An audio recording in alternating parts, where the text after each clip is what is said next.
Hi student. So இன்னைக்கு வந்து பார்த்தீங்கன்னா 10th வந்து மேத்ஸ் எக்ஸாம் வந்து நடந்து முடிஞ்சிருச்சு. ஒரு வழியாக பெரிய எக்ஸாம் வந்து நடந்து முடிஞ்சிருச்சு. ஏன்னா மேத்ஸ்னாலே வந்து கொஞ்சம் எல்லா ஸ்டூடெண்ட்ஸ்க்கும் வந்து பயமாக இருக்கிற ஒரு சப்ஜெக்ட்னா மேத்ஸ் தான். அது இப்படியே வந்து முடிஞ்சிருச்சு. அதுக்கு முன்னாடி உங்களுக்கு மேத்ஸோட அஃபீஷியல் ஆன்சர் கீ வந்து வேணும் அப்படின்னு நினச்சிங்கன்னா மறக்காமல் என்னோட டெலிகிராம் குரூப்லேயும் அண்ட் வாட்ஸ்அப் குரூப்லேயும் வந்து ஜாயின் பண்ணிக்கோங்க. வித்தின் ஒரு 10 மினிட்ஸ் ஆர் 5 மினிட்ஸுக்குள்ளே நம்ம வந்து அங்கே தான் வந்து போஸ்ட் பண்ண போகிறோம். அதனால் இன்னும் கூடயும் வந்து ஜாயின் பண்ணாமல் வீடியோ பார்த்துட்டு இருக்கீங்க அப்படின்னா லிங்க் நான் கீழே கொடுத்துருக்கேன். மறக்காமல் 2 சேனல்லையும் வந்து ஜாயின் பண்ணிக்கோங்க. கூடிய சீக்கிரம் நம்ம வந்து பேப்பர் கரெக்ஷன் நியூஸு அப்புறம் வந்து கிரேஸ் மார்க் நியூஸ் எல்லாமே நம்ம வந்து அப்லோட் வந்து பண்ண போகிறோம். அதனால் சேனலில் இன்னும் கூடயும் வந்து சப்ஸ்கிரைப் பண்ணாமல் லைக் பண்ணாமல் பார்த்துட்டு இருக்கீங்க அப்படின்னா மறக்காமல் இப்போயே பண்ணிடுங்க. ஸோ ஃப்ரீயாக இருக்கிற பட்டன் அதை நீங்கள் வந்து ப்ரெஸ் பண்ணிங்கன்னா இம்பார்ட்டன்ட் பப்ளிக் இன்ஃபர்மேஷன் எல்லாமே நம்மளோட சேனல் அப்லோட் வந்து பண்ணுவோம். அது உங்களுக்கு வந்து எல்லாமே வந்து வீடியோவாக வரும். அதனால் மறக்காமல் சப்ஸ்கிரைப் பண்ணி லைக் பண்ணிக்கோங்க. கூடிய சீக்கிரம் நான் சொன்ன மாதிரி பேப்பர் கரெக்ஷனோட நியூஸ் நம்ம சேனலில் வந்துக்கிட்டே இருக்குது. 10th 11th 12th எல்லாத்துக்கும் 3 செக்ஷனுக்கும் நான் வந்து சொல்கிறேன். அதனால் இன்னும் கூடயும் வந்து பண்ணாமல் இருக்கீங்கன்னா மறக்காமல் பண்ணிடுங்க. ஓகே, இப்போ நம்ம வந்து மெயின் டாபிக் வந்து வரலாம். இன்றைக்கி வந்து 10th மேத்ஸ் எக்ஸாம் வந்து நடந்து முடிஞ்சிருச்சு. மேத்ஸ் கொஸ்டின் பேப்பரை நம்ம வந்து பார்க்கும்போது ஓகே மீடியமாக ஈஸியாக தான் வந்து கேட்ட மாதிரி இருக்குது. எப்படி நம்மளுக்கு வந்து தமிழ் இங்கிலீஷ் வந்து கேட்டிருந்தாங்களோ அதே மாதிரி தான் வந்து இந்த அட்டமும் மேத்ஸு ஓரளவு ஈஸியாக தான் வந்து கேட்டிருக்காங்க. ஃபஸ்ட்டு நம்ம வந்து ஒன் வேர்டுலேருந்து நம்ம வந்து பார்க்க ஆரம்பிக்கலாம். ஒன் வேர்டு டோட்டலி நம்ம வந்து எத்தனை அட்டன் பண்ணுற மாதிரி வந்து இருக்கும் அப்படின்னா நம்ம டோட்டலி வந்து ஒரு 15 ஒன் வேர்டு கிடையாது, 14 ஒன் வேர்டு நம்ம வந்து அட்டன் பண்ணுற மாதிரி வந்து இருக்கும். 14 ஒன் வேர்டு எல்லாமே வந்து புக் பேக் நான் வந்து சொல்ல மாட்டேன். ஒரு 2-3 வந்து இன்சிடென்ட் வந்து கேட்ட மாதிரி வந்து இருக்குது.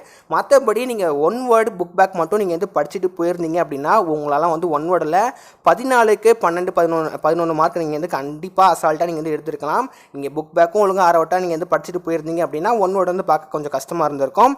நீங்கள் ஒன் வேர்டு நல்லா புக் பேக் தரவு பண்ணி போயிருந்தீங்க அப்படின்னா கண்டிப்பாக ஒன் வேர்டில் ஒரு 12 மார்க் நீங்கள் வந்து அசால்ட்டாக வந்து எடுத்துக்க முடியும். நீங்கள் வந்து எவ்வளோ மார்க் வந்து எடுப்பீங்கன்னு சொல்லிட்டு அதுவுமே கமெண்டில் மென்ஷன் பண்ணுங்கள்.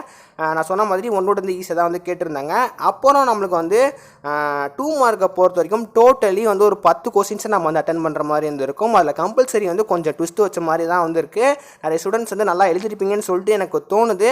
அது கம்பல்சரினால கொஞ்சம் வந்து மாணவர்கள் கொஞ்சம் குழப்பமாக வந்து இருக்கிற மாதிரி வந்து சொல்கிறீங்க. முக்கியமாக வந்து இந்த வட்டம் கொஸ்டின் பேப்பர் அதாவது 10th வந்து A டைப் B டைப் வந்து கிடையாது. ஸோ அதனால வந்து உங்களுக்கு எந்த ஒரு இஷ்யூவும் வந்து கிடையாது. ஏன்னா 11th 12th வந்து A டைப் அந்த B டைப் வந்து கொஸ்டின் பேப்பர் வந்து இருக்கும். அதனால் அந்த ஒன் வேர்டு வந்து கொஞ்சம் சஃபில் பண்ணி கேட்டிருப்பாங்க. ஆனால் 10th பொறுத்த வரைக்கும் அதெல்லாம் எதுவுமே வந்து கிடையாது. உங்களுக்கு ஒன் வேர்டு தெரியல அப்படின்னா மேபி நீங்கள் வந்து கேட்டக்கூடிய எழுதியிருக்கலாம். அது வந்து எனக்கு சரியாக வந்து தெரியல. 2 மார்க்கில் எல்லா கொஸ்டின்ஸும் வந்து அட்டன் பண்ணியிருப்பீங்க. எல்லாமே வந்து புக் பேக்கு தான். அந்த கம்பல்சரியும் வந்து கொஞ்சம் நீங்கள் நல்லா படிச்சிருந்தீங்க அப்படின்னா கண்டிப்பாக வந்து கம்பல்சரி கொஸ்டினும் வந்து உங்களால் அட்டன் பண்ணியிருக்க முடியும். 2 மார்க்கு நான் சொன்ன மாதிரி பாதி வந்து எல்லாமே புக் பேக் தான். புக் பேக் படிச்சிருந்தீங்க அப்படின்னா கண்டிப்பாக உங்களால் வந்து கொஸ்டின் அட்டன் பண்ணியிருக்க முடியும். நெக்ஸ்ட் வந்து 5 மார்க்கை பொறுத்த வரைக்கும் டோட்டலி நம்ம வந்து ஒரு 10 கொஸ்டின்ஸ் அட்டன் பண்ணுற மாதிரி இருக்கும். 10 கொஸ்டின்ஸ் அதை நம்ம வந்து கேட்கும் போது ரொம்ப அட்டன் பண்ணுற மாதிரி இருந்திருக்கும். எனிவே 5 மார்க்கை பொறுத்த வரைக்கும் இதுவுமே வந்து எல்லாமே ஈஸி தான். நம்ம புக் பேக் படிச்சிருந்தா கூடயும் நம்மளால் வந்து அட்டன் பண்ணியிருக்க முடியும். முக்கியமாக வந்து மேட்ரிக்ஸ் தெரியாமல் யாருமே இருக்க மாட்டீங்க. அதனால் அந்த கொஸ்டின்ஸ்லாம் நீங்கள் வந்து நல்லா ரிவிஷன் டெஸ்ட்டில் நீங்கள் வந்து நல்லா போட்டிருப்பீங்க. மேட்ரிக்ஸ் எல்லாமே நம்மளுக்கு வந்து கேட்டிருக்காங்க. உங்களுக்கு கொஸ்டின் பேப்பர் எதுவுமே தெரியல அப்படின்னா கூட மேட்ரிக்ஸ் மூலியமாக கூட உங்களால் வந்து நல்ல மார்க் வந்து எடுக்க முடியும். ஏன்னா மேட்ரிக்ஸ் ரொம்பவே இம்பார்ட்டன்ட். அந்த சம் எல்லா பேரும் அட்டன் பண்ணியிருப்பீங்கன்னு சொல்லிட்டு நான் வந்து நினைக்கிறேன். அது வந்து எத்தனை பேர் அட்டன் பண்ணீங்கன்னு சொல்லிட்டு தெரியல. எனிவே 5 மார்க்கும் வந்து மோஸ்ட்லி எல்லாமே வந்து புக் பேக்கு தான் வந்து கேட்டிருக்காங்க. அப்புறம் லாஸ்ட்டாக வந்து இம்பார்ட்டனாக ஜாமெண்ட்ரி அண்டு கிராஃப் இது ரொம்பவே இம்பார்ட்டன்ட். எல்லா ஸ்டூடெண்ட்ஸும் வந்து என்ன பண்ணுவாங்கன்னா ஒன்னோட எழுதுறதுக்கு முன்னாடியே ஜாமெண்ட்ரி அண்ட் கிராஃப் வந்து போட்டுருவாங்க. டோட்டலி நம்ம வந்து அந்த பார்ட் 4 செக்ஷனில் நம்ம வந்து ஒரு 2 கொஸ்டின்ஸ் அட்டன் பண்ணுற மாதிரி இருக்கும்.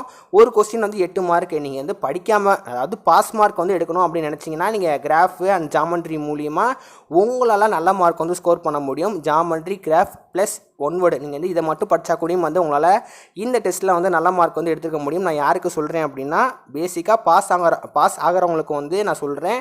மற்றபடி கொஸ்டின் பேப்பர் வந்து ரொம்பவே ஈஸி தான். நீங்கள் வந்து ஜஸ்ட் பாஸ் ஆகணும் அப்படின்னா நீங்கள் graph and geometry one word attend பண்ணியிருந்தாலே கண்டிப்பாக வந்து உங்களுக்கு மார்க் வந்து போட்டுருவாங்க. மற்றபடி கொஸ்டின்ஸ் எல்லாமே ஈஸி தான். ஸோ நான் ஆல்ரெடி சொன்ன மாதிரி வித்தின் ஒரு 5 மினிட்ஸ்க்குள்ள உங்களுக்கு வந்து டெலிகிராம் குரூப்பில் நான் அஃபீஷியல் ஆன்சர் கீ நான் வந்து போஸ்ட் பண்ணிடுவேன். அதனால் மறக்காமல் வந்து ஜாயின் பண்ணிக்கோங்க. வீடியோ பிடிச்சிருந்தா மறக்காமல் லைக் பண்ணி சப்ஸ்கிரைப் பண்ணிக்கோங்க. ஸோ நம்ம வந்து பார்த்தீங்கன்னா கூடிய சீக்கிரம் பப்ளிக் எக்ஸாம் பற்றி ஏகப்பட்ட இன்ஃபர்மேஷன் ப்ரொவைட் பண்ண போகிறோம். அதனால் முடிஞ்ச வரைக்கும் வந்து லைக் பண்ணி சப்ஸ்கிரைப் பண்ணிக்கோங்க.